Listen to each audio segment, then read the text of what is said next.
Welcome to Small Talk, where each week we sit down to discuss the sermon-based small group questions at Wallula Christian Church.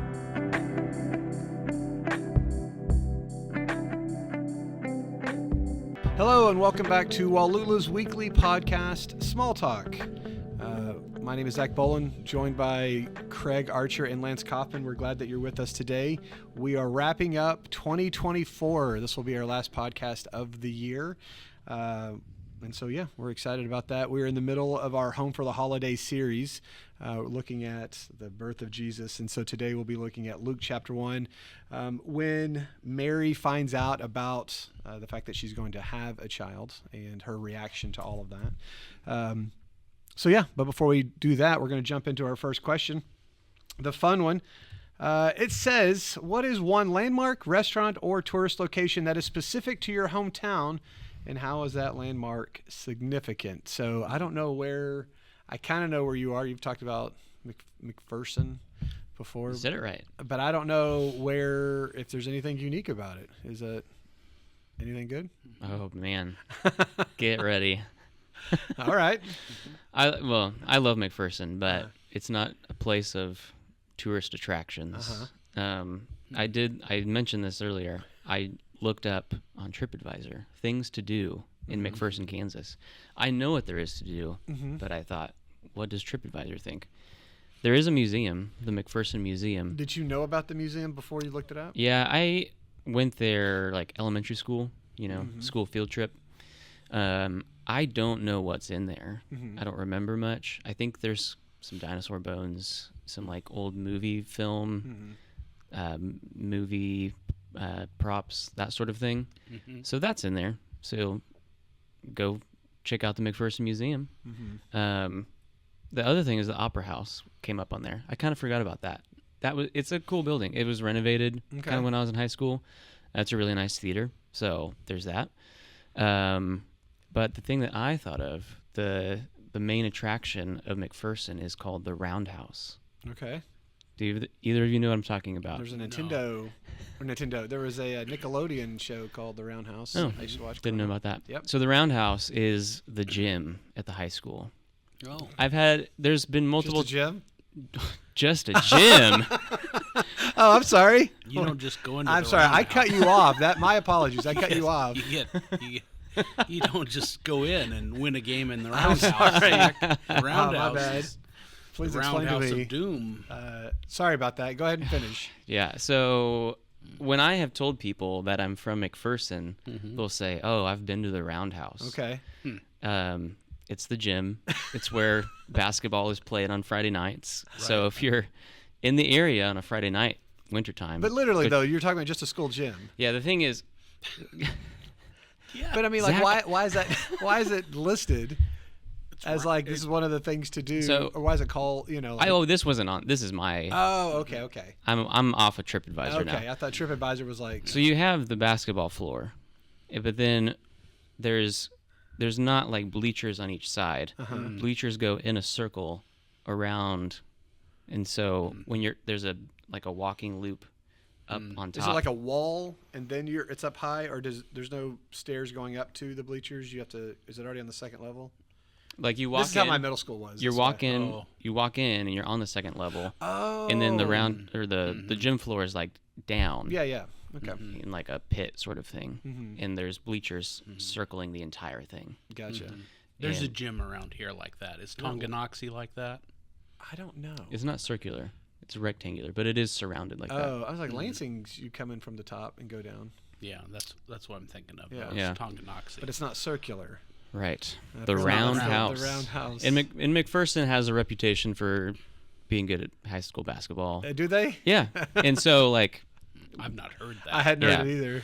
Yeah. But well, I'm sure. Up here in Northeast Kansas, you don't care. Within McPherson, that's where the reputation goes.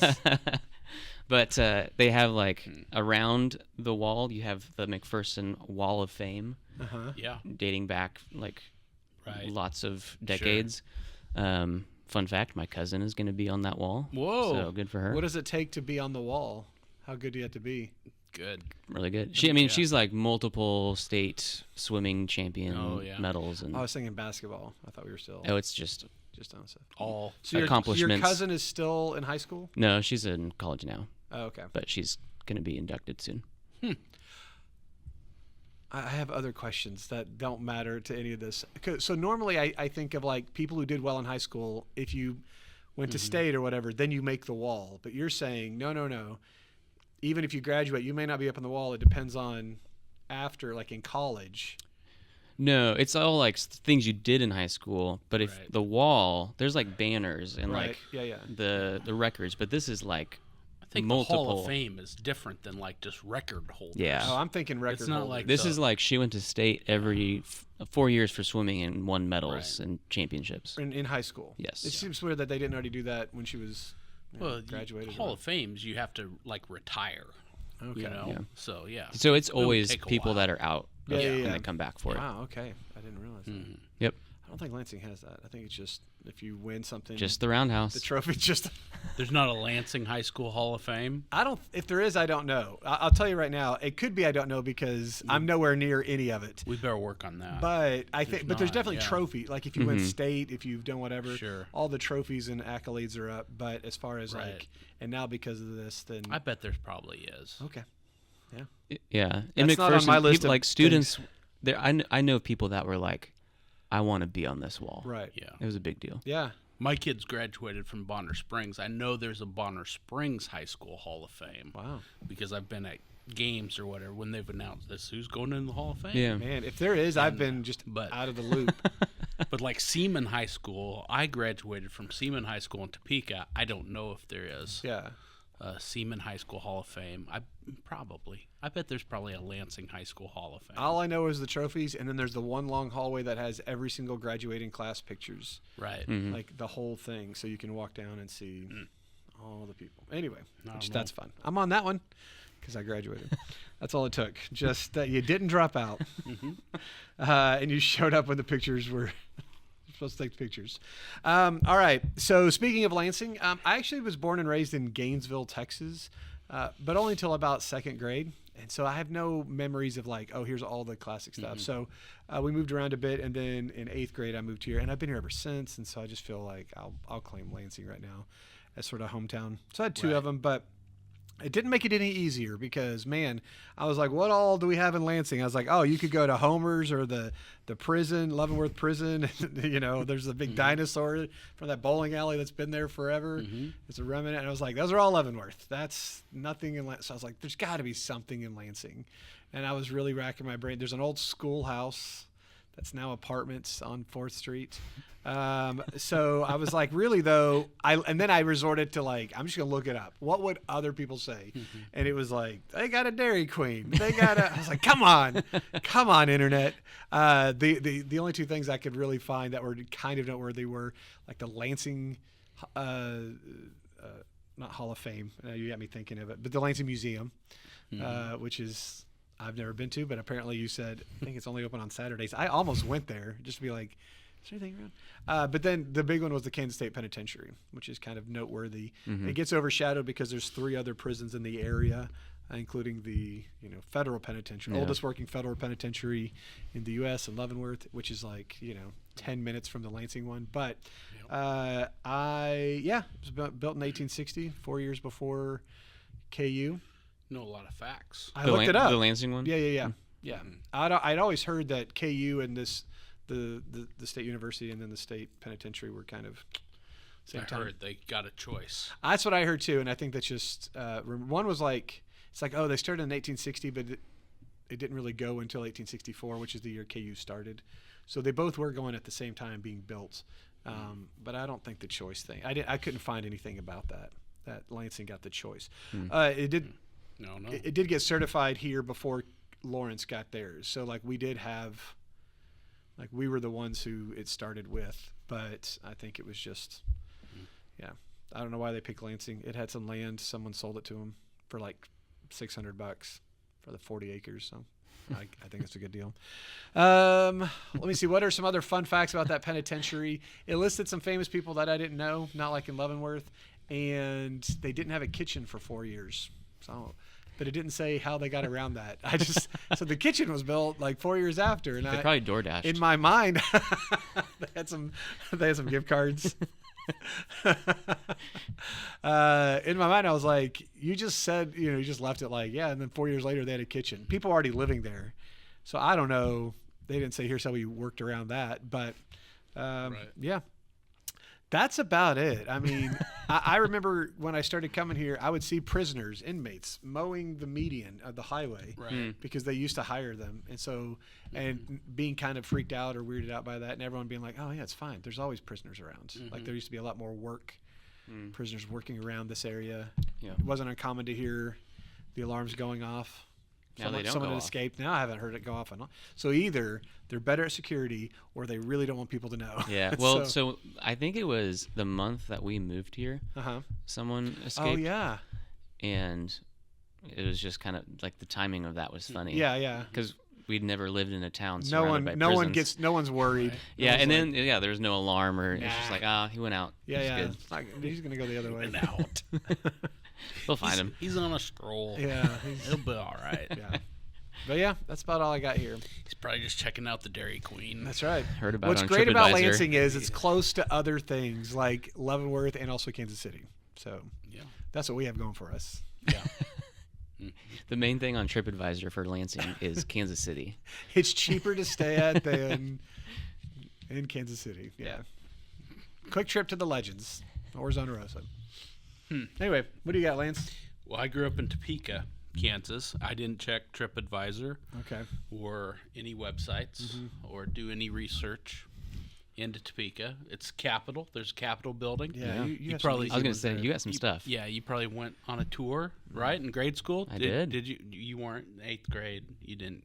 Have you ever been to the Capitol? I always wanted to. You haven't been on a tour of the Capitol? I tried to go with my kids, but they limit the adults that can go, and I never made the cut. So I don't know if that's a judgment thing from the teacher or I wasn't quick enough to sign up. But I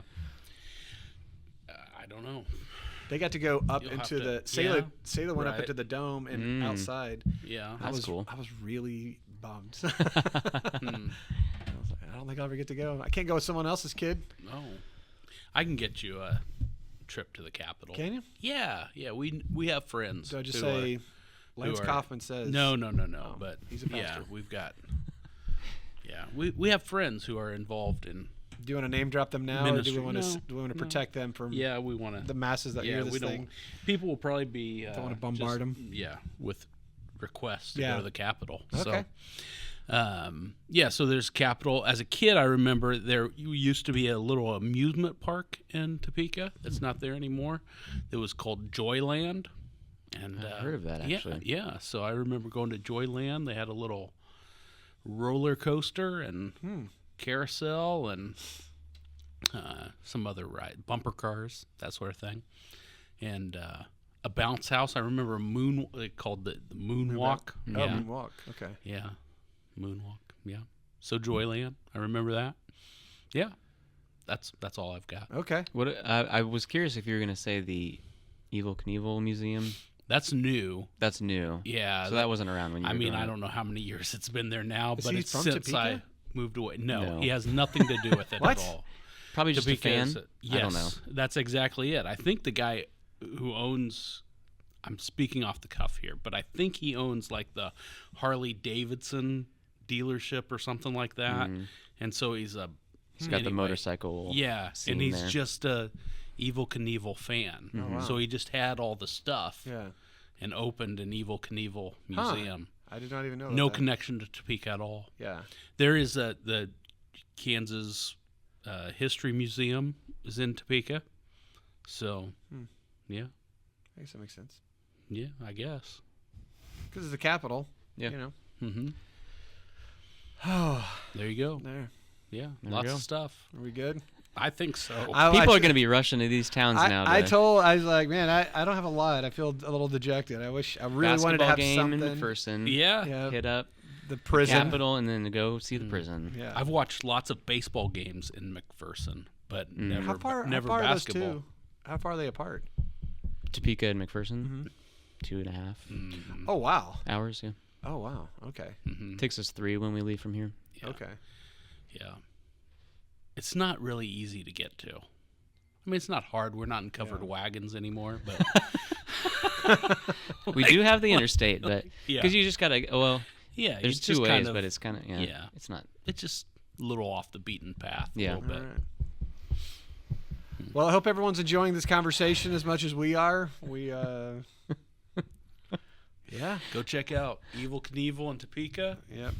and we can the use- Roundhouse. I think they can use this for they probably have a publicity special for seat their where cities. Craig played drums in the Roundhouse, right? Yeah. They probably mark that. Yeah, Newspapers Is can it- use quotes from this A special podcast. blue seat or something, red seat, or it was down on the floor, so the drum set. the drum set was. Yeah, Mm. every Friday I night. feel like this conversation is sucking my will to live. I'm so. Why?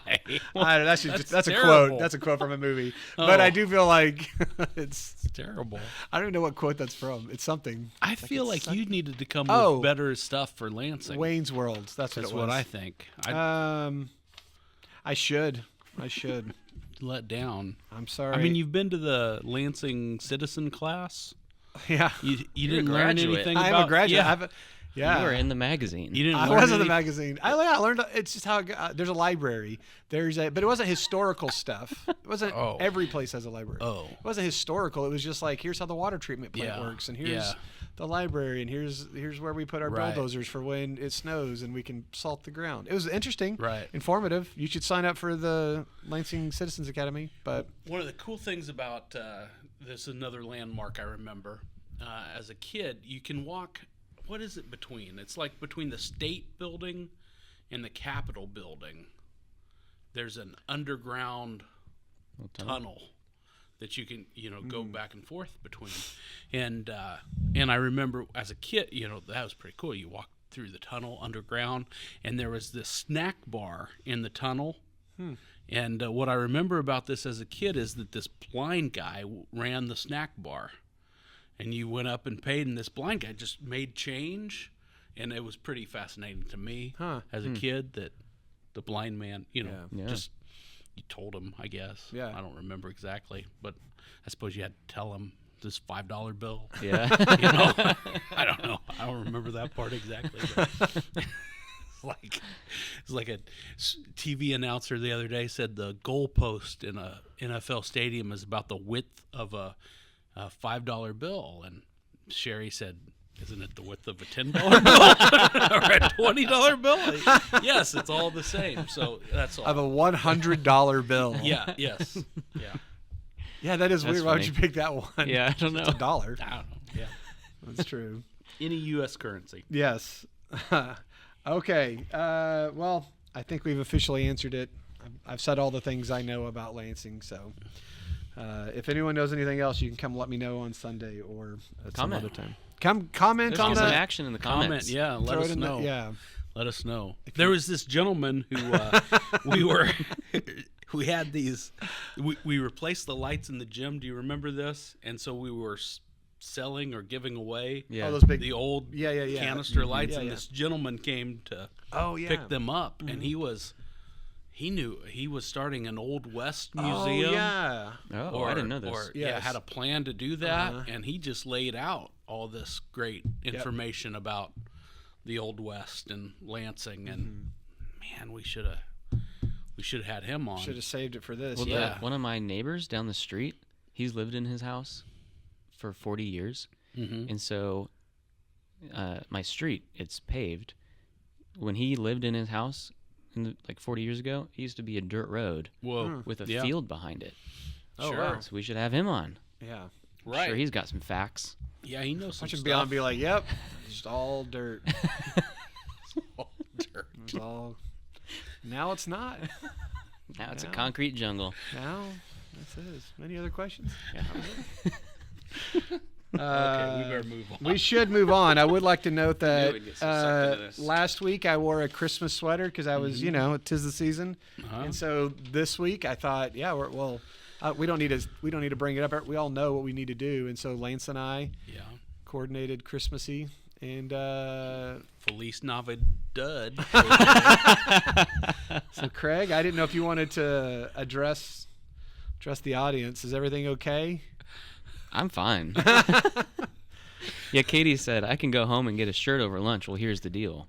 I just don't have a shirt to change into. Yeah. Oh, I thought you meant So- Katie could go get a shirt. No, I don't have anything. Yeah. I used to have a cat Santa shirt thing.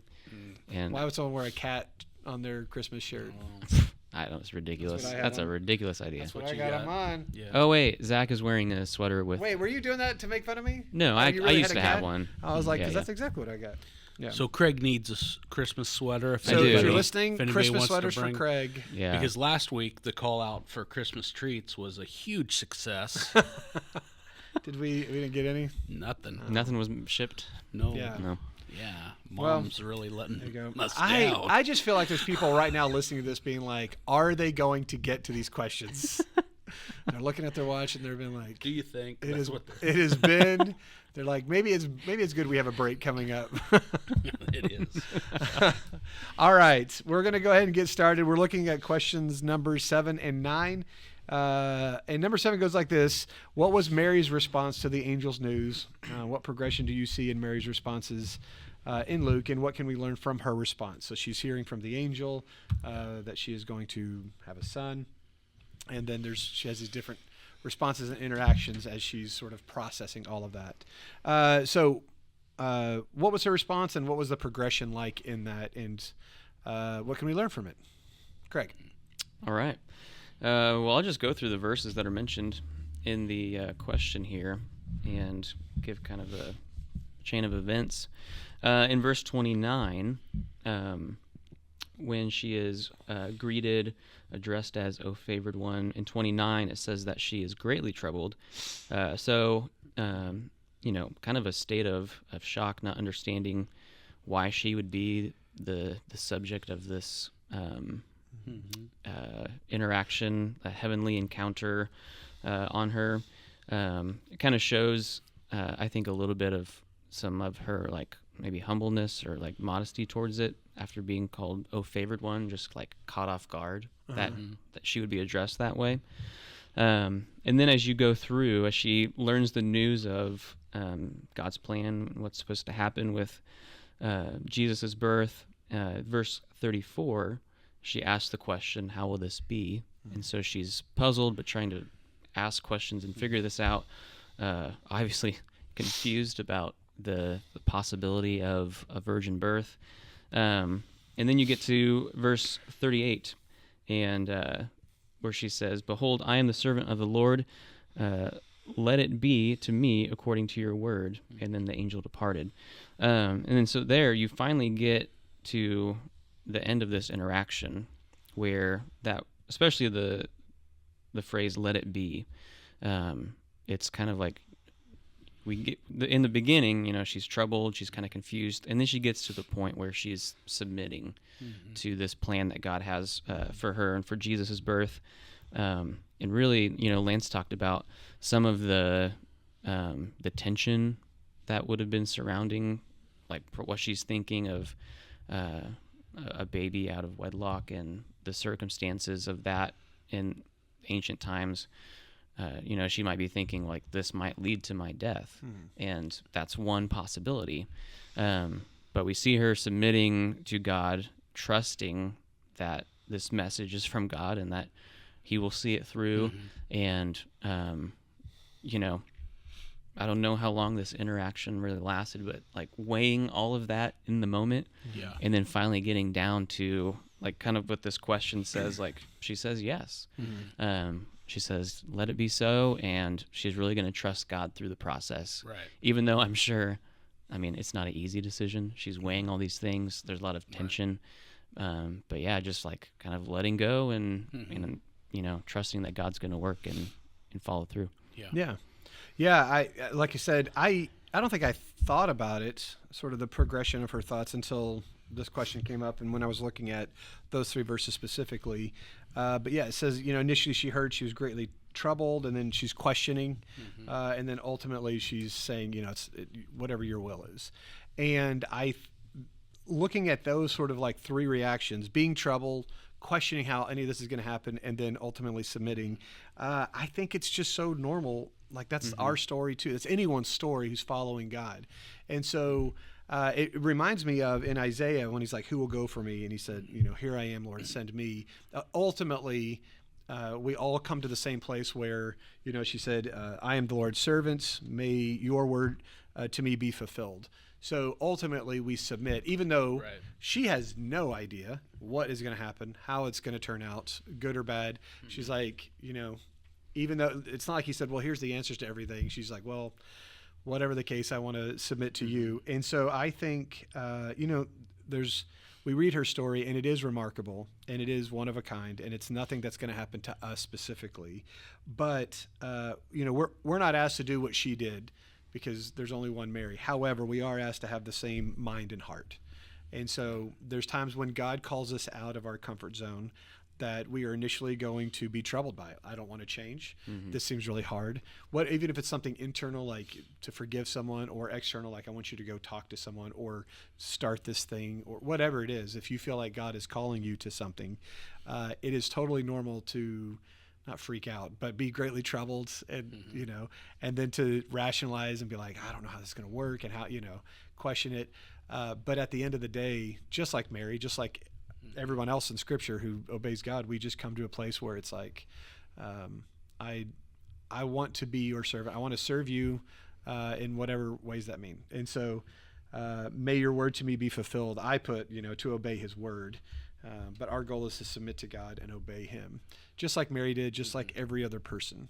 It's not that Mary was special in and of herself. It was that she was faithful to God and obeyed him. And I think no matter anyone's story in the Bible, that's one of the things that makes them stand out in faith, and same for us too. So that's the what can I learn from her response is one, it's a very normal response. It's the same response we have. And if we're in that sort of questioning, freaking out stage, it's still okay. And we should ultimately say, even if I am freaking out, I still want to submit. Yeah. That's my bigger, that's the heart of what I have and where I'm at.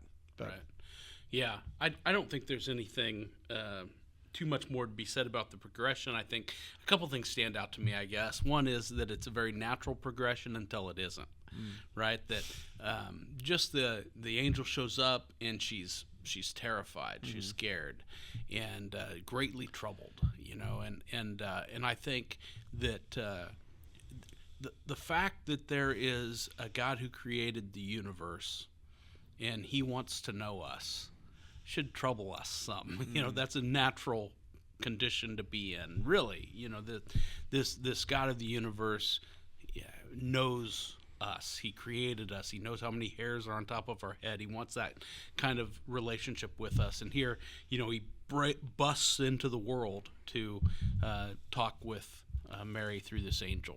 And so it's natural to be troubled. And then, she gets this big request, or hey, this is what God wants to do, and she seeks clarification. She wants some proof, right? She asks, well, what is this going to look like? And I think that's really natural. And then the end result in verse 38 is kind of a supernatural kind of response. I mean, she relies on her past relationship with God, that trust that she has. You guys have used these words, right? Trust and faith and so forth. And because the second thing that stands out to me about this is how completely unsatisfying any of the answers are. Right? Well, what's this going to look like? Well, just don't worry about it. That is basically the response. The Holy Spirit will overshadow you. Huh? Yeah. Okay. Right? God's going to handle it. Nothing is impossible with God. And on one hand, of course. And on the other hand, yeah, but it totally unsatisfying. Like, we want to know your natural sort of nuts and bolts reaction of the thing. Is like, wait, how's this going to work for real? Right. What's this really going to be like? And how are you going to, how will you see me through? Well, like when I have to break this to my mom and dad, right? What's going to happen in that? Do you think Mary didn't have that? Of course she did. Right? Of course she did. Yeah. And we'll talk about it this Sunday and in a few weeks, when Mary and Joseph go to Bethlehem, this Sunday she goes to the hill country to see Elizabeth, and part of the reason is, I think, to get out of Dodge, right? And we don't really know when they left for Bethlehem. I think part of the reason, of course, there's the whole census thing, and they have to, but it's kind of like a blessing in disguise, I think, for Mary and Joseph, and they want to get out of the conversations and the gossip and the pressure that had to be surrounding them. And so, none of that is answered here. And she still says, okay, whatever you say. Yeah. I'm going to do it. Yeah. And so, of course, that's the place, like you said, Zach, that we want to get to as followers of Jesus. But there's sort of, I think it leaves the natural response, at least for me. It goes from, okay, I'm on board with, I can handle being afraid on my own. I can handle, okay, I need some more information. I need to process this on my own.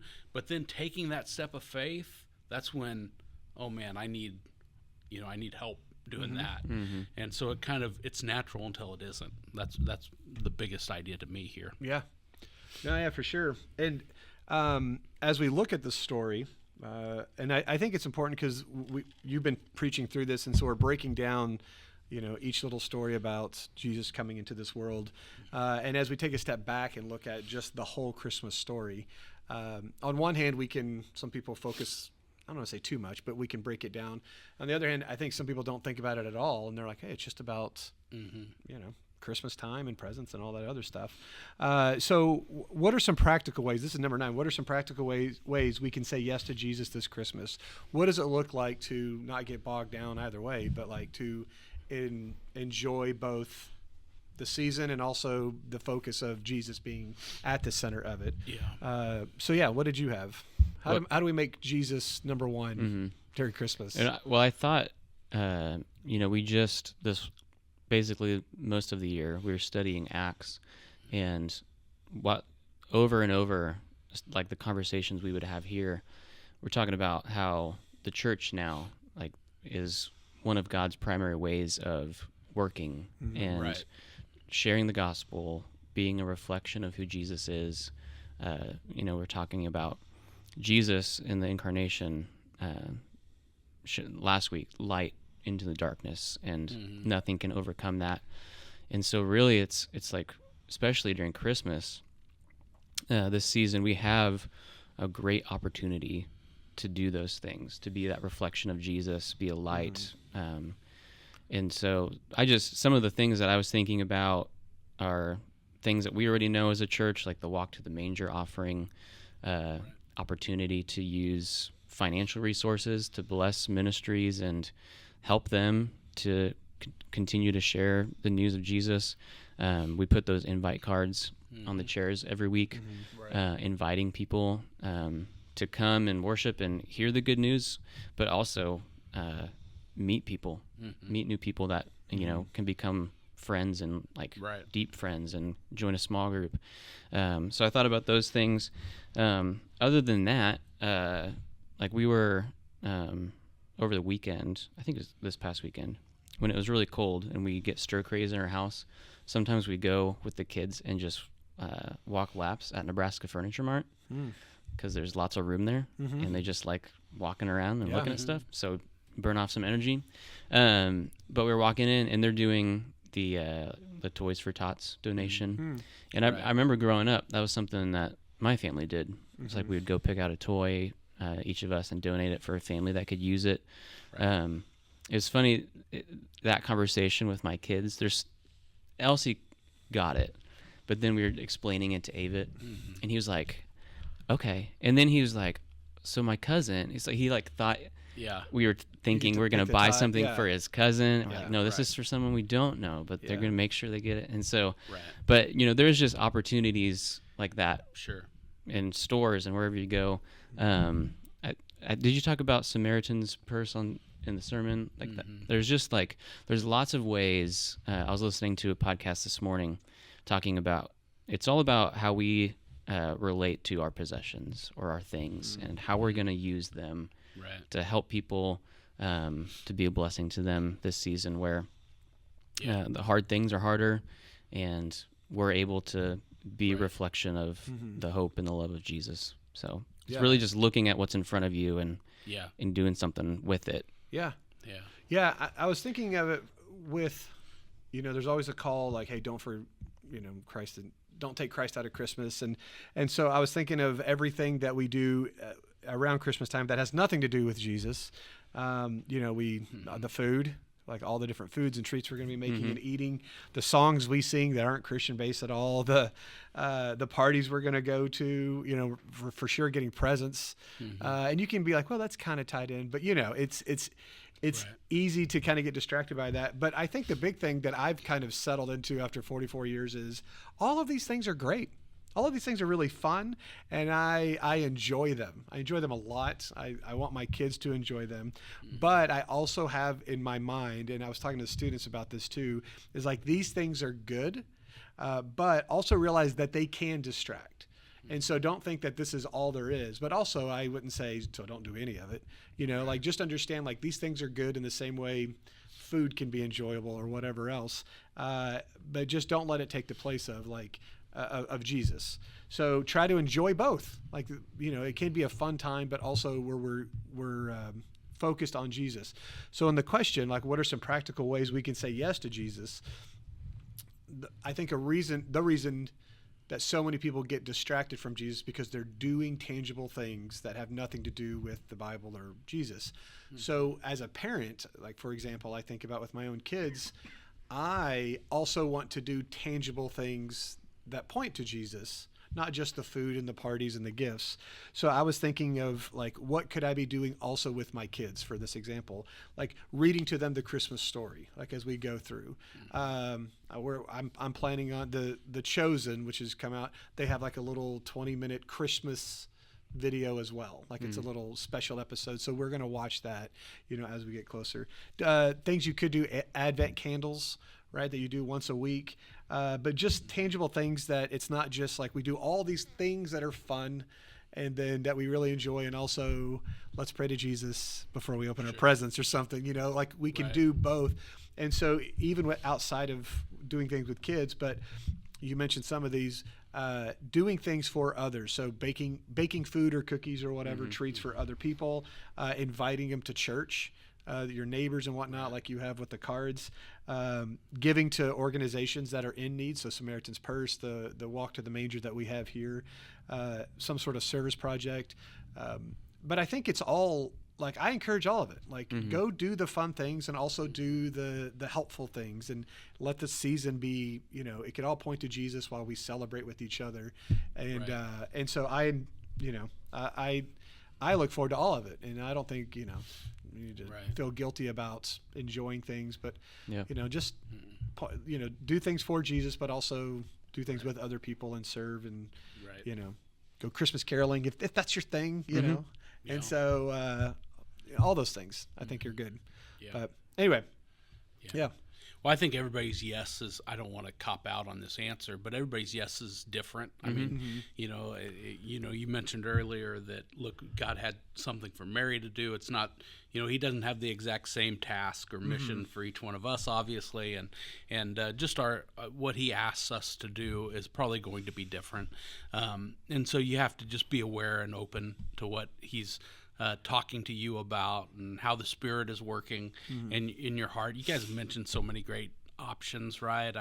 I think it is a time of year where there are so many opportunities to give. Like every charitable organization on the planet this is make it or break it time for them, and so there's lots of ways to give to great causes, and certainly our Walk to the Manger offering is one of those, and ministries in India and Honduras and right here in Lansing, Leavenworth County area where we're helping those who are a little under-resourced. That's a great way to say yes to Jesus. Inviting folks, we've mentioned, to our Christmas Eve service. I will say that this is a time of year when, if you're people are looking for things to do with Christmas. I mean, that sounds odd. Sometimes we think, oh, we're so busy and everything's going on, but people are looking for ways to celebrate Christmas, and they'll folks are maybe a little more open to an invitation to a Christmas Eve service, to make that part of their celebration and those kinds of traditions. And so, that I know that the Spirit is talking to folks and bringing to their mind people in their life that they could invite to worship with them, and just I would encourage you to say yes to that. And I bet there's tons and tons of different ways that folks are feeling that leading of the Spirit to make a difference in somebody's life.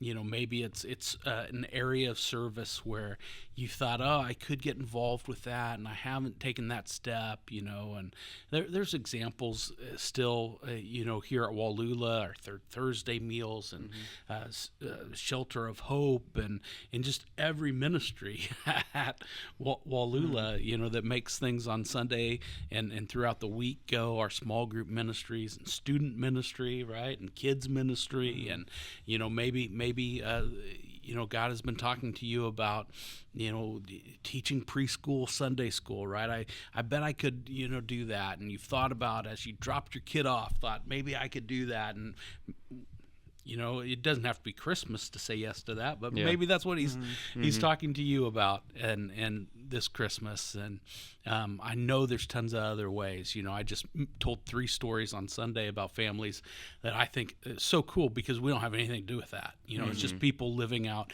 and sharing the love of Jesus in different ways. And I know there's lots of examples out there, and maybe you can share those with us. I would love to hear those stories. But if the Spirit has laid something on your heart, to give it a try, to reach out to somebody, to help your neighbor in some way, follow the example of Mary and say yes. I don't think God promises exactly how it's going to work out, but you'll be blessed for being faithful in that way, no matter the result of whatever the situation is. Yeah. And speaking of faithfulness, we're so glad that you guys have been with us this past year, been faithfully watching us, or maybe this was your first time, but either way, thank you for being with us. We're going to be off for a few weeks, but we'll resume again mid-January when small groups start up again. So until then, we hope you guys have a Merry Christmas.